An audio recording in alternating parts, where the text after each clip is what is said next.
Olá, seja bem-vindo, seja bem-vinda ao podcast 45 do Primeiro Tempo. Continuamos aqui na nossa versão remota, nesses tempos de pandemia, mas claro, sempre ampliando o nosso leque de entrevistados, trazendo pessoas que podem nos ajudar a entender um pouco tudo isso que está acontecendo e mexendo com todos. E é claro, ouvindo sempre pessoas que se reinventaram, pessoas que têm histórias legais para compartilhar conosco. O meu convidado de hoje é uma referência internacional quando o assunto é envelhecimento e longevidade. Costuma trazer esses temas, inclusive por uma visão mais ampla, mais holística e contemporânea, discutindo sempre a influência da saúde, do conhecimento, dos relacionamentos, da condição financeira e também, olha só, do propósito. Eu estou falando do médico Alexandre Kalash, que durante muitos anos viveu fora do Brasil também, atuando em muitas frentes. Entre elas, foi diretor do Programa Global de Envelhecimento e Saúde da OMS, a Organização Mundial da Saúde. Dr. Kalash, primeiramente, muito obrigado aqui por aceitar o nosso convite. É uma satisfação enorme ouvi-lo aqui, enfim, colher um pouquinho o seu pensamento sobre tudo isso. Começo lhe perguntando como é que está sendo essa quarentena para o senhor também, apesar de muito trabalho, imagino. Muito obrigado, Patrick, pelo convite. Eu acho fantástico poder ter essa oportunidade de falar com vocês. Afinal, o que é o JP? É o jovem. E falar desse diálogo entre eu aqui, o velho, e vocês, jovens, eu acho que é uma oportunidade fantástica, porque a primeira mensagem que eu diria é deixá-la bem clara. Envelhecer é bom, morrer cedo é que não presta. E essa mensagem tem que cair a ficha. Nós somos um país que se diz jovem, mas nós já estamos com praticamente 15% da população com mais de 60 anos. E daqui a apenas 30 anos, em 2050, nós vamos passar de 30%. Vamos dobrar a proporção de idosos. Vamos chegar a 67 milhões de brasileiros com 60 anos e mais. E olha só, eu estou falando com você, Patrick. Some 30 anos a sua idade de hoje e você vai ser um velhinho. Que bom! Como eu disse antes, morrer cedo é que não presta.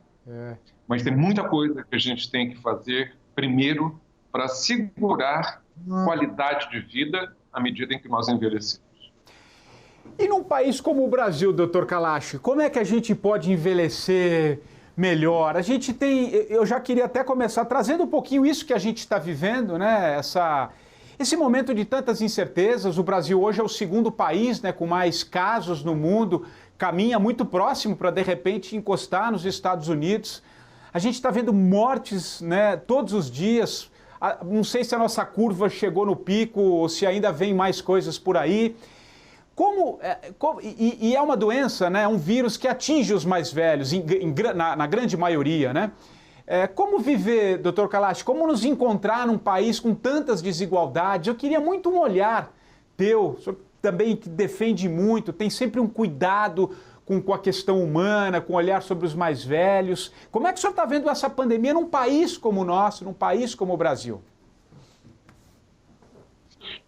Com imensa preocupação. Como você disse, Patrick, eu vivi fora do Brasil 35 anos.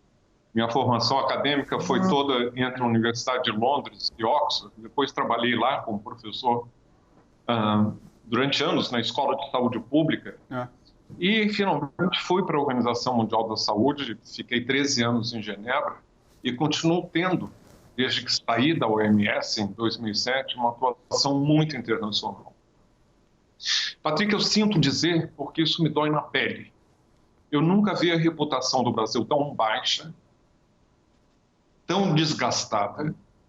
Eu não imaginava que nós pudéssemos chegar onde nós estamos, um país acéfalo, com mensagens que são incoerentes e que não são coesas, sem respeito à ciência, com brilhantes sanitaristas que nos puseram na vanguarda desde lá de trás do Oswaldo Cruz, e que continuam existindo instituições que, apesar de estarem sucateadas, cada vez com menos recursos, mas nós temos cérebros fantásticos e que estão prontos a servir se chamados.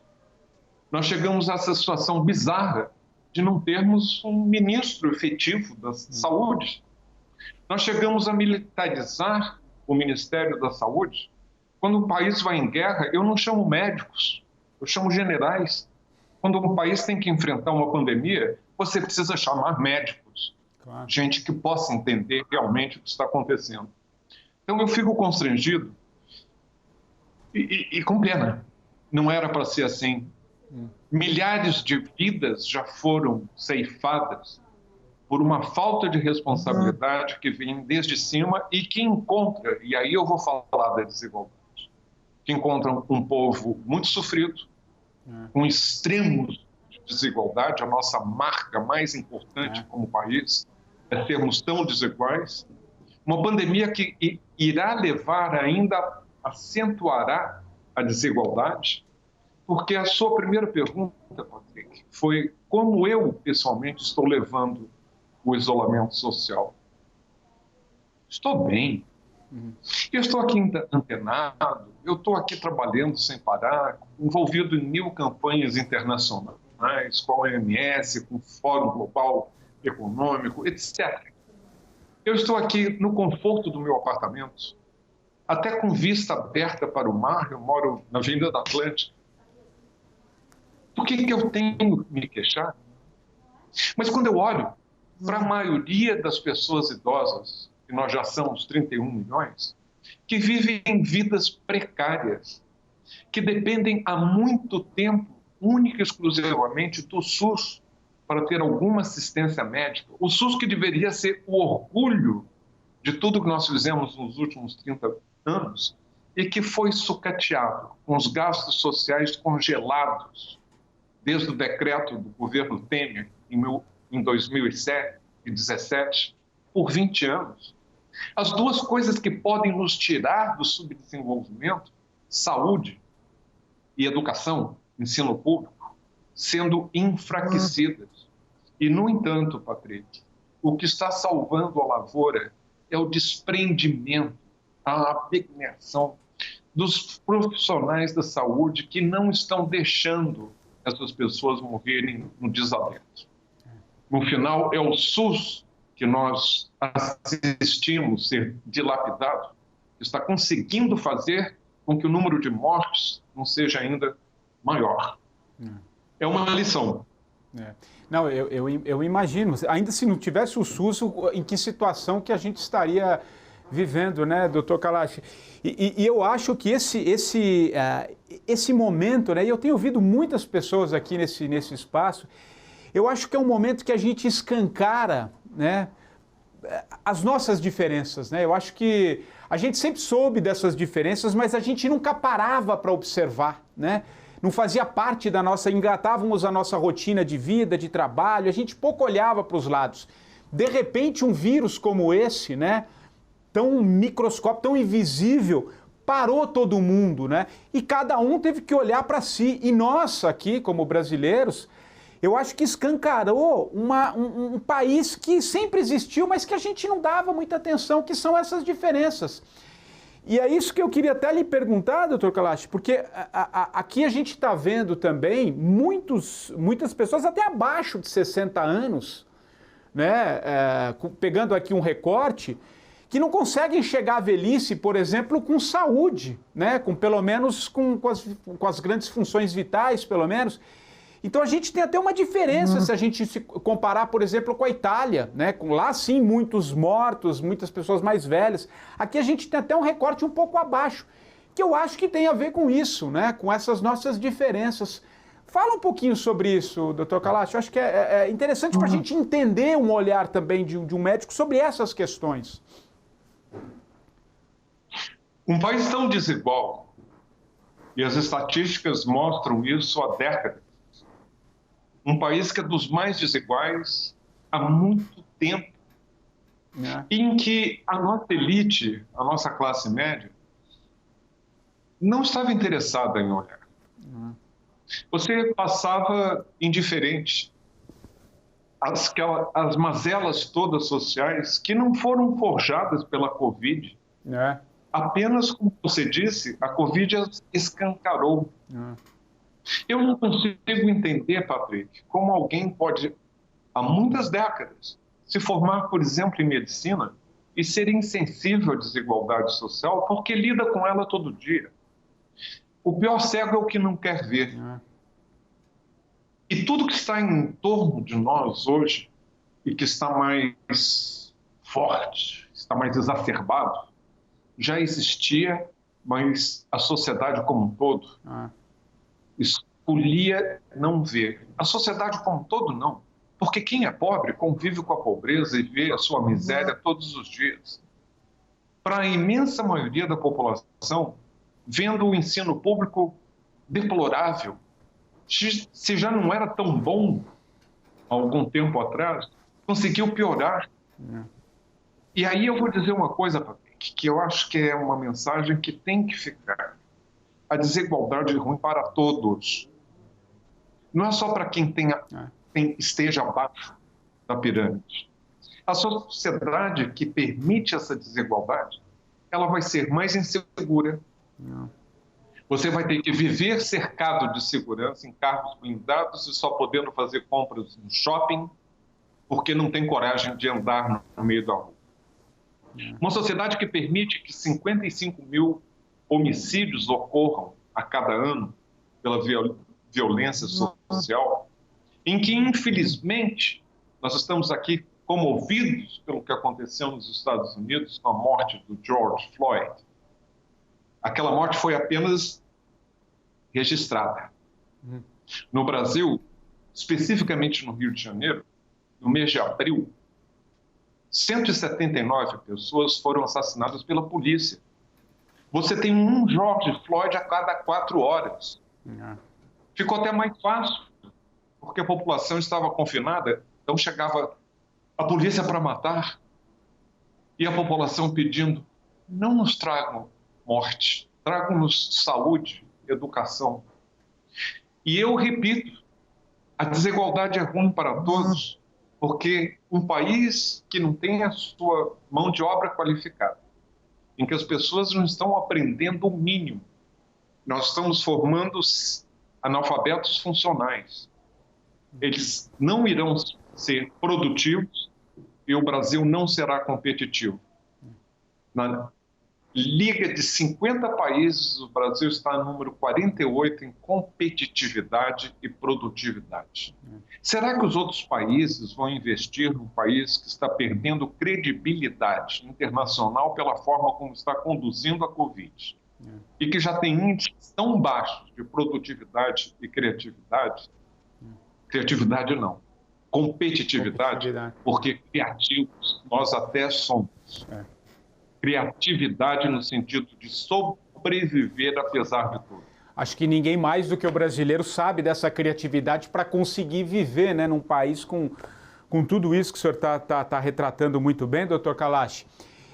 Agora, pensando aqui, né, eu não consigo vislumbrar nenhuma outra grande oportunidade como essa, em que pese tudo isso que a gente está vendo, né, essas mortes, essa transformação, esse momento em que todos tivemos que parar de alguma maneira. Eu estou aqui na Avenida Paulista, que normalmente com o trânsito parado essa hora, está livre, né? Você tem um fluxo menor, de alguma maneira está todo mundo parado. A gente está, como eu disse há pouco, escancarando tudo isso. Então eu não vejo uma oportunidade melhor do que essa para a gente talvez começar a mudar algumas chavinhas, algumas peças. O que o senhor acha? Assim, olhando um pouco adiante, o senhor é otimista um pouquinho? Tem alguma fresta ali que o senhor consegue olhar e falar, olha, talvez a gente possa por aqui, está vindo uma outra geração. O senhor consegue achar algum otimismo nesse balaio todo, nessa situação toda? Por onde o senhor acha essas frestas? Porque a gente também precisa estar sempre olhando, né? A esperança faz parte da essência humana também, né? Como é que o senhor se posiciona? Como é que o senhor encara isso, doutor Kalash? Há 3 coisas que são essenciais na sua pergunta. O Brasil não é um país introspectivo, ele não aprende com as lições do passado. Nós passamos por cima. O Brasil acha que vai voltar ao normal. Exato. quando na verdade o normal era parte do problema. Perfeito. Aquele normal que você descreveu antes, que a sociedade, a elite olhava para a pobreza e não havia, não é esse o normal que a gente quer voltar. Nós vamos ter que, pelo menos, fazer o esforço dessa vez de aprender com o que nós estamos vivendo. E aí há um papel muito grande, muito importante do idoso. Idoso. Eu não quero ser apresentado aqui como ex-diretor da Organização Mundial da Saúde, que fez uma carreira aparentemente muito bem sucedida na Inglaterra e que vive pelo mundo. Não. Eu quero ser a voz do idoso que não está sendo ouvida. Você tem entrevistado em cima de entrevistados, muitos deles, inclusive, com mais de 60 anos. Mas eles não se apresentam como idosos. Por quê, doutor Kalash? Não, o senhor toca num ponto que é a pergunta que eu lhe faria agora. Por que a gente não aceita isso? Eu canso de ver, às vezes, pessoas com mais de 60, 70 anos que talvez a vida lhe proporcionou um certo posicionamento de conseguir chegar e trata como se essa é uma doença de velhinhos, como se ele não fosse. Eu canso de ver ex-apresentador de TV, pessoas de um nível social tratando como se algo fosse distante dele, como se não fizesse parte da vida dele. Por quê, doutor Kalash? Eu vou chegar lá. Vou chegar lá, mas eu queria voltar àquelas perguntas que você me fez antes, que eu disse que tinham 3 aspectos importantes. Então, voltar ao normal não interessa. Nós vamos ter que voltar a alguma coisa diferente. Nós vamos ter que fazer um esforço grande para, dessa vez, não passar a página da história. Nós temos uma história traumática, brutal, violenta, embora a gente se acredite da paz. Apesar de tudo, nós somos um país alegre. Eu nem sei de onde vem essa alegria, e que em grande parte vem da cultura negra, que nós menosprezamos, que houve uma abolição da porta para fora, colocaram os negros todos nas ruas desassistidos, e esse povo escravizado não é respeitado. Daí a importância de conjugar essas mensagens, da gente poder olhar para trás e ver que essa desigualdade social no Brasil tem cor e raça. E o que nós estamos fazendo? Continuamos invadindo as tribos indígenas, a ilegalidade, deixa passar a boiada, vamos tacar fogo no Amazonas. É como se esse país não tivesse passado, porque a gente não o analisou, e também não tivesse futuro, porque da forma como nós estamos respeitando o meio ambiente, é para deixar para a sua geração e para os seus filhos e para os meus netos um país muito mais pobre do que ele é hoje, e poderia ser um país muito rico se a gente realmente tomasse conta das nossas reservas e do que a gente tem como potencial. Então, Patrick, não falta criatividade, falta respeito. Não há necessidade de voltar para o normal, porque o normal era parte do problema. E aí eu queria terminar com um terceiro ponto relacionado à sua pergunta anterior. Nós estamos invadidos por uma cultura que veio muito do Facebook, que veio muito das grandes empresas de tecnologia. Em inglês, o mantra é move fast and break things. Mova-se rápido e quebre as coisas à sua volta. Cultura, não importa. Não tome cuidado com o que está ao lado. Vai quebrando, vai em frente. Depois dessa pandemia, não só no Brasil, globalmente, eu acho que nós vamos ter que nos mover mais devagar, mais calmo, e consertando as coisas da nossa vida. Aí entra o papel do idoso, porque nós passamos por boas.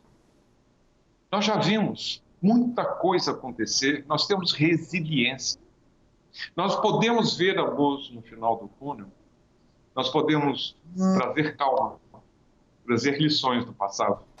Em todos os estudos que eu fiz, foram 16 na OMS, mostrando como crises e emergências afetam a população idosa, sim. eles estavam sempre entre os mais vulneráveis e morriam em maior número. Em guerras, tsunamis, em vulcões, em terremotos, enchentes, tempestades de neve, etc. Mas depois da crise, eram eles a voz que abraçava, que acalmava, que mostravam a luz no final do túnel. Nós vamos ser muito importantes para essa resiliência. E resiliência é você ter reservas internas que você pode utilizar para, através delas, crescer, dar o salto por cima, encontrar um caminho pelo lado. Quanto mais velho você for, maior possibilidade, não estou dizendo que seja sempre assim, maior possibilidade de você poder atravessar a tempestade e, se chegou ao final dela, poder abraçar essa comunidade, sua família, a sua sociedade e reconstruí-la. Mas num país, e aí voltando à sua segunda pergunta, a saúde, que é hedonista, um país que é preconceituoso, um país que não gosta de velho. Bonito é ser esticado para sempre, sarado, forte, careca, nem pensar. Cabelo branco, não. Um país que vê o idoso como um fardo e que, se morrerem, e daí, esse país está condenado a perpetuar as desigualdades, a não passar e aprender com os fatos históricos que, infelizmente, nos caracterizam. Nós estamos maquiando até os dados das mortes, o Ministério da Saúde está querendo maquiar. Nós maquiamos que não houve ditadura, que não houve tortura, que não houve gente assassinada. Nós passamos por cima da abolição, nós poderíamos ter tido muito mais insight, percepção das coisas importantes que podem construir uma sociedade mais justa, que dê oportunidade para todos, e isso vai beneficiar a própria elite, porque o país vai ser mais produtivo e competitivo, eu repito. E não tem como não ser se a gente não olhar para isso que quando a gente fala das pessoas mais velhas, tem a sabedoria, tem a experiência. Você sabe, doutor Kalash, que eu fiz semana passada uma entrevista aqui também com o Cacá Verá, que é um ambientalista, um educador, né, de origem tapuia, e ele falava um pouquinho da experiência como as tribos tratam os caciques mais velhos, né, todo com um conceito de sabedoria, de cuidado, exatamente pela experiência que tem do conhecimento da mata, dos deuses, de toda a sua relação com a natureza, né, que é o que a gente, acho que, te ouvindo, é isso, né, a gente vai separando, né, a gente vai deixando de lado essas pessoas, né? Quantos nas suas casas, quem consegue estar em casa, que a gente isola essas pessoas mais velhas, pouco falamos, pouco interagimos, né? Pouco ouvimos. Então, eu assim, te ouvindo numa conversa aqui, num papo, isso me toca, porque não é possível que a gente não consiga trazer essa questão da experiência para esse olhar por um momento como esse, né? E olha que num país como o nosso, o velho sustenta muita casa, né? Num país como o nosso, eu não tenho os números aqui, mas muitos sustentam as casas e são tratados de uma maneira muito difícil num momento como esse, né? Que é o objetivo aqui da nossa conversa também, no momento que a gente está vivendo mais, né? A gente vai viver mais. A gente vai chegar aos 80, aos 90. Por favor, doutor Kalash, vai lá. A gente pode viver até muito mais. Pode viver mais. Eu digo porque minha mãe tem 102. Nossa, que maravilha. Então, essa perspectiva da longevidade, ela é real. Eu, quando nasci, a expectativa de vida para a minha geração era 43. Hoje nós estamos virtualmente 77. Fantástico. Isso é um presente. É o presente que o último século nos deu. Mas transformar esses anos extras de vida em uma penúria, em um fardo, isso é muito cruel. Você falou de sabedoria e experiência. Sim, nós temos muitas pessoas que acumulam essa sabedoria, essa experiência, e não necessariamente pessoas que têm um alto nível educacional. Exato. Você tem pessoas que são fantásticas. Se você der a oportunidade de ouvir os causos, as histórias, quantos princípios importantes. Você tem escritores, filósofos, mas você tem também, dá atenção, aquela velhinha que está ali da esquina, que acumulou uma experiência de vida fantástica, aquele senhor que vai pegar a sua viola e fazer um improvisado, que está transmitindo uma cultura, é só dar a oportunidade. Mas você também esperar que uma pessoa que não teve educação formal, que vive num mundo cada vez mais valorizando a tecnologia, em que aquele saber de você olhar para o céu e saber que amanhã vai chover, está na hora de plantar, está na hora de colher. Eu sei fazer um artesanato que eu aprendi com meu pai, que aprendeu do avô, que aprendeu do bisavô. Essa sociedade que a gente às vezes gosta de idealizar, ela não existe mais. Nós não vamos voltar para ela. Então nós temos que dar espaço e valorizar o conhecimento da forma como ele se apresenta e não esperar que de repente um velho seja sábio, se nunca teve a oportunidade de ter sido uma pessoa conhecedora daquilo que uma sociedade urbana apresenta. O Brasil se urbanizou. O Brasil em que eu nasci tinha apenas 50 milhões de pessoas e em torno de mais de 2/3 ainda vivendo em zonas rurais. Hoje nós somos 210 milhões e quase 90% vivendo em zona urbana. Olhar para o céu e saber que vai chover amanhã, que está na hora de plantar e está na hora de colher, não tem importância nenhuma para uma sociedade urbanizada.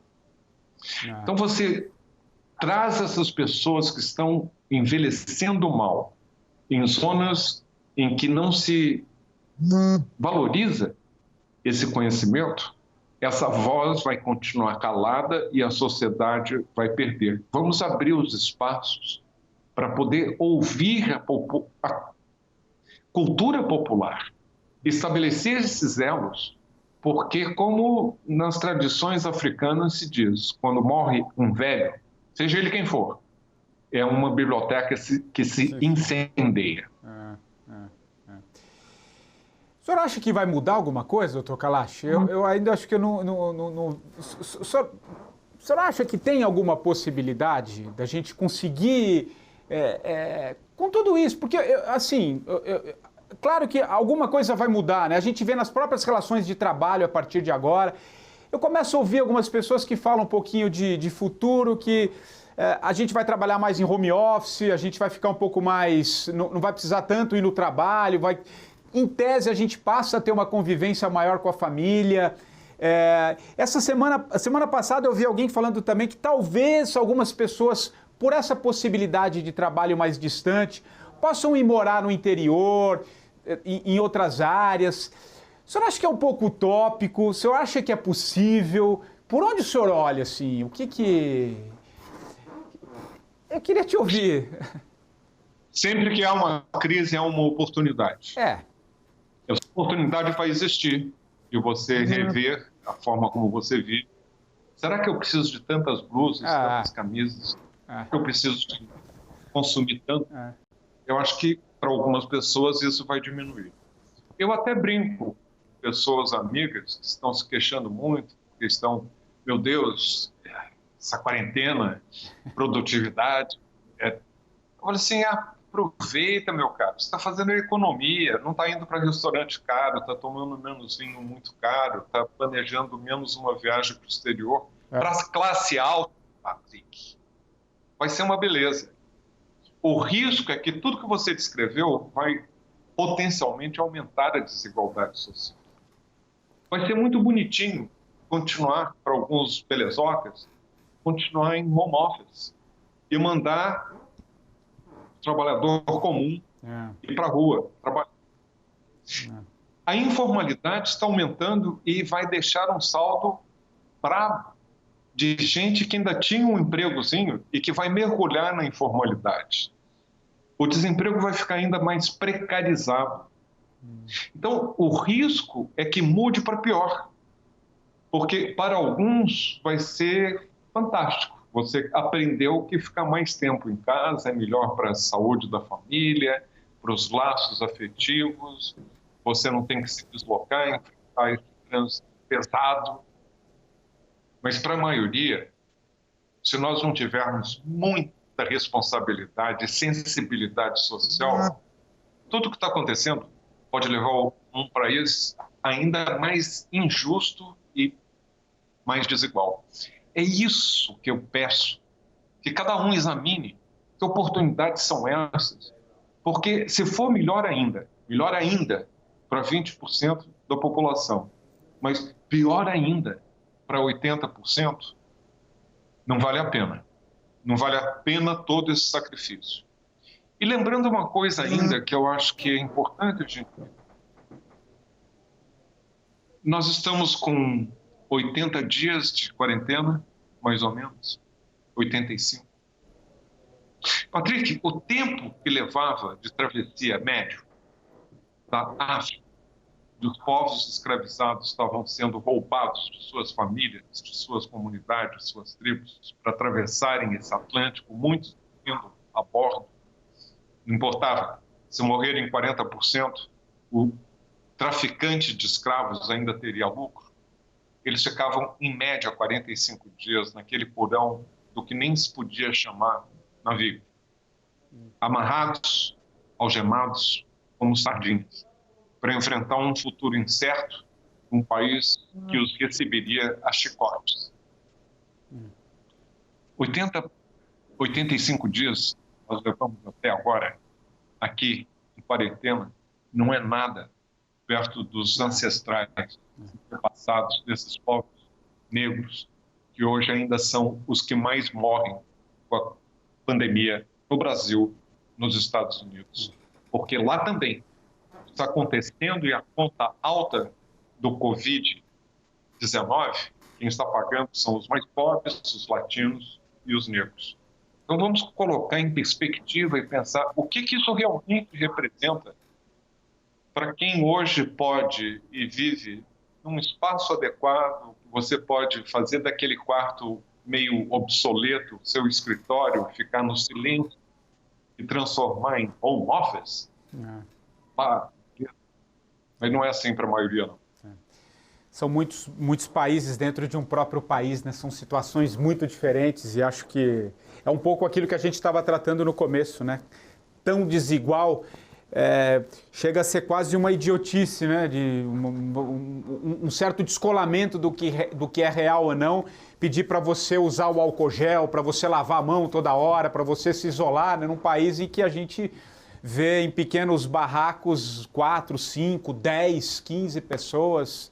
Então, eu acho que é muito forte vindo do senhor, doutor Kalash, por todo o conhecimento, por toda a vivência, né? Por todo o acompanhamento dessa questão. Então, assim, é forte o que o senhor está dizendo, mas ao mesmo tempo que sirva, né? Por isso que eu sempre insisto um pouquinho às vezes a gente tentar olhar, mas se a gente talvez fizer um recorte frio mesmo, é difícil, né? Ainda mais a crise financeira que virá, é inegável, não tem como, né? A gente está vendo que o que vem aí pela frente, enfim, é muito triste, é muito... Mas, Patrick, essa crise financeira, ela vai ser mais profunda e mais prolongada no Brasil do que na maioria dos outros países. Sem dúvida. O Banco Mundial está dizendo isso. O Banco Interamericano está dizendo isso. O Fórum Econômico Global, do qual eu sou conselheiro, ainda ontem tive um webinar com o Fórum Global Econômico, se preparando já para a reunião de cúpula de Davos. Eu ali sento no conselho das pessoas idosas. Nossa voz é importante, dando direções para o Fórum Econômico Mundial. Todos eles estão dizendo duas coisas importantes. Há países mais pobres que lidaram melhor com a pandemia do que o Brasil. Há países mais ricos que, evidentemente, lidaram muitíssimo melhor. Tem uma coisa até de gênero interessante. A maioria dos países que bem lidou com a pandemia são liderados por mulheres. Você pega o caso da Angela Merkel, a Islândia, a Noruega, a Finlândia, o Taiwan, e o caso modelo é mais fácil, sendo uma ilha, que é a Nova Zelândia. Nova Zelândia, A Nova Zelândia ontem voltou ontem, que eu estou dizendo, para cair bem na ficha de quem vai nos ouvir daqui a uma semana ou 10 dias. Eu estou falando aqui no dia 9 de junho. Ontem, dia 8 de junho, a Nova Zelândia abriu a economia total. Eles tiveram 19 mortes. Eles fizeram testagem e seguiram todos os casos que poderiam ter sido contaminados. E tem uma questão dos maoris também, né? Tem uma questão dos maoris lá, da Nova Zelândia, que tem a população um pouco mais afastada, que são descendentes de maoris, que eles também, por uma tradição oral de muitos anos, no auge da pandemia, eles também conseguiram se isolar, né? Tem uma coisa muito bonita nisso também, né, doutor Kalash? Essa tradição... Não foi só isso? Não foi só isso, não. Eu fiz um sabático, eu vivi com a tribo Maori, foi em 1993, mudou a minha vida. É mesmo? E eu fui para lá exatamente para entender uma sociedade que lida com o envelhecimento de outra forma. O que os protegeu, porque os Maoris não são os mais ricos da Nova Zelândia. Não. É a tradição oral. Eles passam de geração a geração as histórias que ficam na memória. Em 1918, os Maoris foram dizimados pela gripe espanhola. As lições não se perderam. Dos mais idosos, essa experiência que eles tiveram há um século atrás está viva na memória coletiva daquela população. A Jacinda Ardern, que é a primeira-ministra da Nova Zelândia, soube conduzir o país de forma exemplar. Mas antes dela, os Maoris já tinham se isolado, já tinham fechado suas comunidades para se protegerem, porque eles sabiam, pelas experiências que lhes foram contadas por seus ancestrais, de que a coisa pode ficar feia. Veja a importância do idoso nessa história. É exatamente isso que eu ia ressaltar, né? Quer dizer, mais um dos motivos para a gente ver, assim, escancarado de como a gente pode lidar com tudo isso.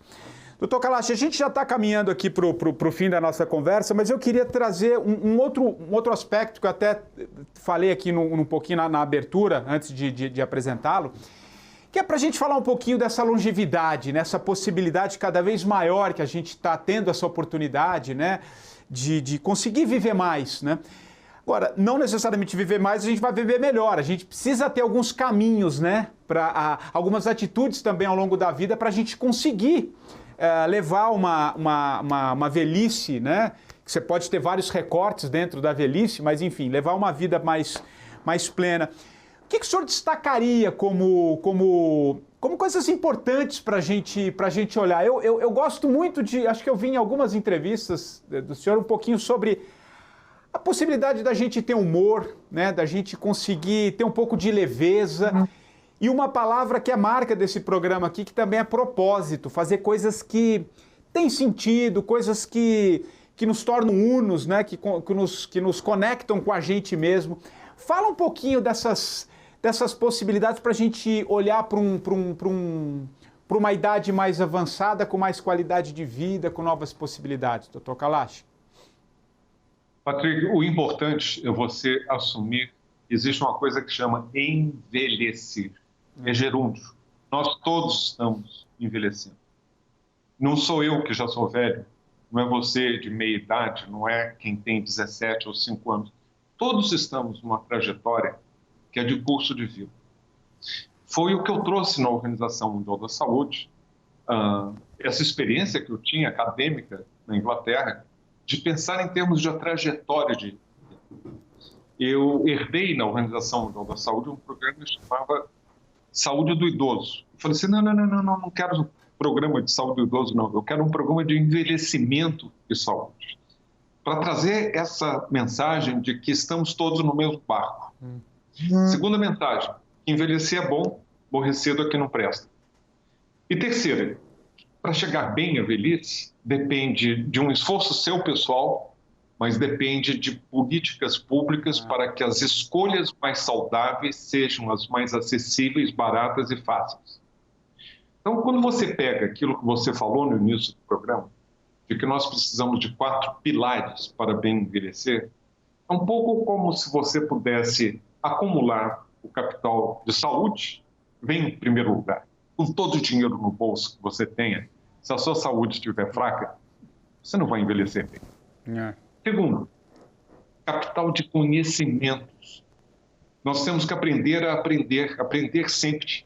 Aprender desde a infância até a idade adulta, até eu estou aqui aprendendo o tempo todo. Porque se eu não tivesse aprendido alguma coisa, meu caro, você não me estaria entrevistando. Mas não sou só eu, um profissional. É aquele mecânico de automóvel que até 20 anos atrás precisava saber mecânico, hoje ele precisa saber mecânica e eletrônica. Ninguém lhe ensinou eletrônica, ele perdeu o emprego aos 40 anos e não vai encontrar outro emprego com facilidade. Então, com muita saúde, mais conhecimento, a terceira coisa é você ter direito a participar da sociedade. Direitos. Ninguém vai ser bonzinho para mim, não. Eu vou gritar porque eu tenho direitos de participar. E com isso eu posso ampliar o meu capital social.